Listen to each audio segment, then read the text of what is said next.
Okay, hi everybody. This video is going to be about lighting concepts. Now, a lot of you asked for a video about sort of how do I light when I don't have lights, or give me some tips, some tricks for very low budget, low resource, quarantine lighting basically. And I'm going to do that in my next video. Um, but because normally we would spend a good bit of class time this semester talking about the actual lights that we have available in class and how do you set them up, how does the light stand work, all this kind of stuff, and that's something that we can't do this semester. I want to give a brief introduction to just sort of the basic principles of lighting, and this is actually something that I don't usually go into in this class. I go into it more in 290, the intermediate class. Um, Obviously there's a ton of stuff on YouTube, and I have been looking through a lot of that over the last couple of days, and I could just send you some videos, but obviously that wouldn't I wouldn't feel like I'd be doing my job very well. And so what I want to do is I want to try to guide you through some of the things that I have found that in a way that might help you understand a little bit bigger picture. Because the thing that you can get from watching YouTube videos is what I call the four T's: tips, tricks, techniques, and terms. Those things, I mean, YouTube videos or whatever you watch, I mean, it's invaluable to see. Maybe it's a company, a light company that's going to show you how to light a moving subject, or maybe it's whatever YouTuber is out there that's going to show you how they do something in their work. It's really helpful, but not many of the videos are organized in a way that helps you think about the overarching principles of lighting. So the first thing that I want to say is that there are four characteristics of light that you need to understand. And they are directionality, color, intensity, and quality. And we've touched on all of these throughout the semester already, but we haven't maybe talked about them in that way. So directionality is obviously which direction the light is pointed and the various types of shadows that are created because of that. Um, Color is white balance. Quality is the hardness or the softness of light. And intensity, I should have done that backwards. Intensity was the third one. That's just how much light there is, wattage wise. And then quality is the hardness or the softness of the light. So those are the four overarching characteristics of light that we need to pay attention to.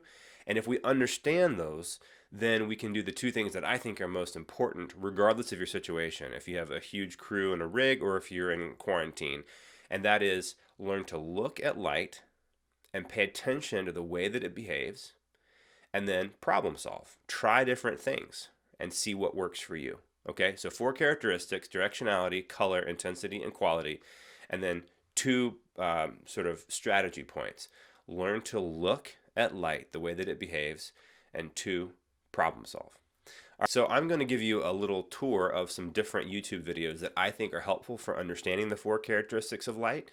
And then I'm going to put all the links in the comment section below so that if you want to watch the full videos, you can. Okay, so this is the first video. This guy is really good, and he actually is the only person that I found that organized his series of videos according to the four characteristics of light: directionality, color, intensity, or he calls it quantity, and then quality. However, he only has this part one video for free on YouTube, and the other three are behind a paywall, which is unfortunate. So this is his video about directionality, but it actually ends up basically being about three-point lighting, which makes sense because if you think about three-point lighting, it's like where do you place the lights relative to the subject, and so it's about directionality, how they each strike a subject. How to make your images go from looking like this to this. And the only thing I changed was the lighting. Okay, so this is a pretty well done video where he goes through and he shows you sort of the different lights that he's using. And he has another person, he comes in here and he talks about the way that light coming from different direction, creates different effects, right? Different shadows on the face, different techniques. Like this is the kind of thing I'm talking about: a catch light or an eye light. He talks about raccoon eyes if it's coming from too high. He talks about flat lighting versus more dramatic lighting. Oh, I'm going to get an ad. I'll edit it out. Don't worry. Butterfly refers to the little shadow. Lighting pattern is the drop shadow on your mouth. But let's now turn that off. So Rembrandt lighting, this is a pretty common technique where you get the little triangle on the far side of the face. Another thing that's helpful watching these videos is to hear different people use different words to describe the same thing. So, for example, talking about like the short side of the face or the broad side of the face, or he says dark side versus bright side. So this is a really helpful video about the about directionality. Another one is this one, which is Film Riot, which is sort of a go-to. He's really good. And same kind of deal. And he's talking about, you can see sort of behind the scenes, and he's talking about moving lamp left, lamp right, different sort of techniques to create different kinds of shadows on the face. So this is another good one to give you some terms and some sort of behind the scenes look at the way that directionality affects lighting, specifically of a single subject, like in an interview or in a fiction setting, that kind of thing. All right, so those two are good for looking at directionality. All right, next we have color. And this is a really nice video about white balance. And if you found yourself not understanding white balance well when we talked about it in class, I think this is a helpful one. He talks about it in terms of sunlight being the global standard for white. And then if you're going to use something other than sunlight, you have to fool the camera, quote unquote. I always say you have to tell the camera what white is, regardless of the situation. But he says the sun is pure white, and if you're using anything else, you got to fool the camera into thinking that it's pure white. So that's an interesting way to approach it. He talks about the Kelvin scale, but then he also goes on to talk about how you might want certain looks. Like maybe you want this particular image to look a little bit warmer, and so you don't correct it, you leave it warm. Or maybe you want it like this, where it's sort of corrected and you leave a little bit of warmth. And he talks about the difference between sort of fixing that in post versus doing it in camera. For you, the most important thing in your situations is going to be to try to avoid mixed color temperatures. So here's a situation, well, this is at night. Let's see, a situation in which you have like this. Okay, so if we're white balanced for the tungsten light in this shot, then this is going to look blue, and this is kind of an amateur mistake. Most of the light in a scene is going to be sunlight if you have a window, because the sun is simply so much more powerful than any lamp. So unless you're going for a look like this, which you might be, I mean, it might be kind of cool and moody. If you're doing more of an interview setup, then you're going to want a white balance for the window and let the lamp go warm, which is a little bit more like what it would look like to your eye. And then he talks briefly about gels. Unfortunately, you don't have gels, but basically blue gels correct a tungsten light to match daylight. And then the reverse would be to use an orange gel to make the window match the lamp, which is the more common thing on an actual film set, because well, I'm not going to get into that. But for you, this would, if you were here in 190, I would give you blue gels, and you'd be able to do this if you wanted to. So you're just going to have to work to avoid situations where you've got really noticeable color temperature differences. Okay, so this is a really good video to talk about color and white balance. Okay, intensity. Now, intensity, we can get lost in the weeds pretty quickly. But I'm just going to give you sort of a nod to this, and if you want to dive into it, you can. There's a pretty blurry line between filmmaking and physics, if you really want to go there. And if you want to go there, this video, The Science of Exposure and Metering, is a good one to talk about the different units of measure and what they actually mean in terms of measuring the intensity of a light. I'd like to try to whittle this down into the things that are important to you. So let's go here next. Lighting ratios. We've talked about this in class a little bit, and this is a video that kind of explains it in more depth. So this guy is using a light meter to measure the light on the key side, which is the right side, and the fill side, in this case, which is the left side. Now I could do this here actually, and I can do it if I want to. I have a light meter right here, and I could measure, here's my key side because my desk lamp is over here, and that's coming in at f2.8.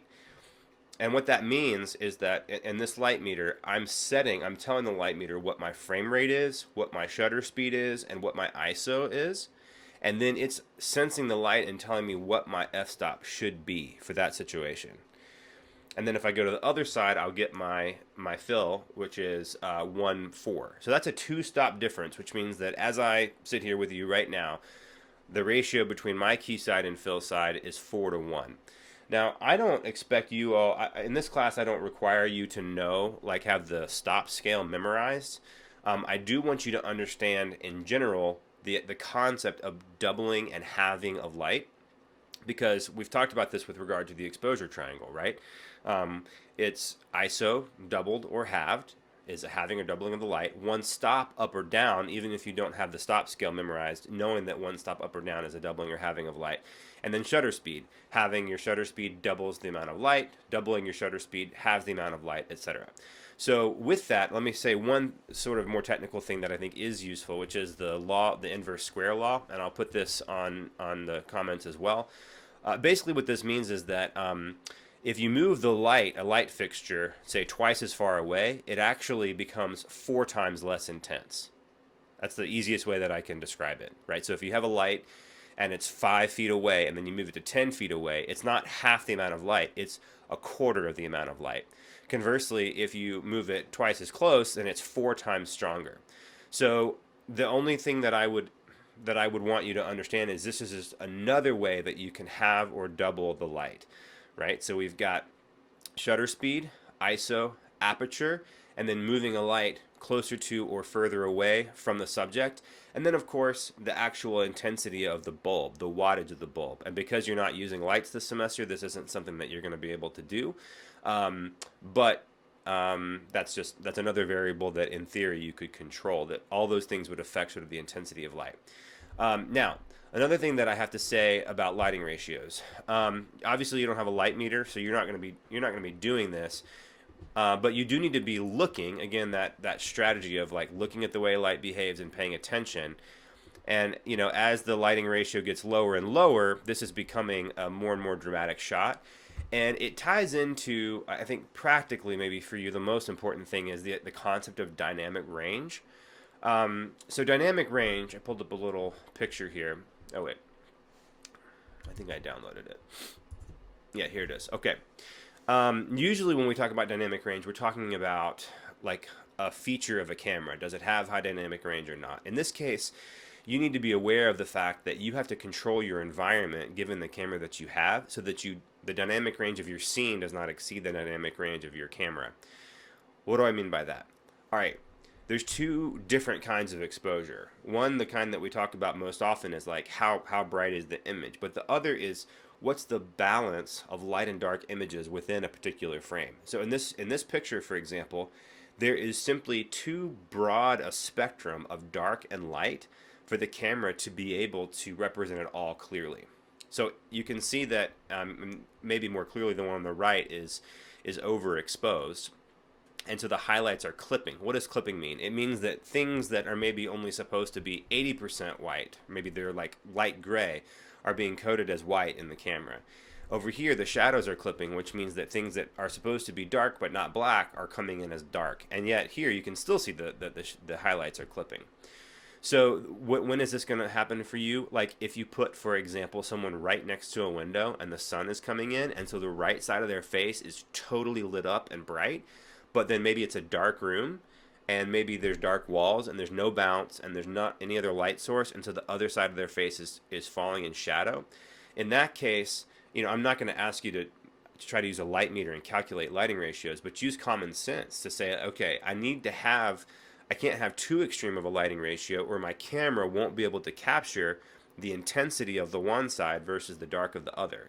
Either this side will clip and be all white, or this side will clip and be all black, or both. So I hope that makes sense in terms of intensity and how it affects you. Think about lighting ratios when you're key side to fill side when you're doing your interviews, and make sure that you don't have so extreme a ratio that it exceeds the dynamic range of your camera. Okay, last thing is quality. Now, quality is kind of a misleading word. If you think about it, generally speaking, it's not like the quality of the light. It's the hardness or softness of the light. That's what quality means in this context. Quality of light means the hardness or softness of the light. So this is a really good video that basically goes through all the factors that affect the quality of light. And the main one is the size of the source. So she goes through the fact that if you have a big light like this, you get a soft source, and it makes sense, right?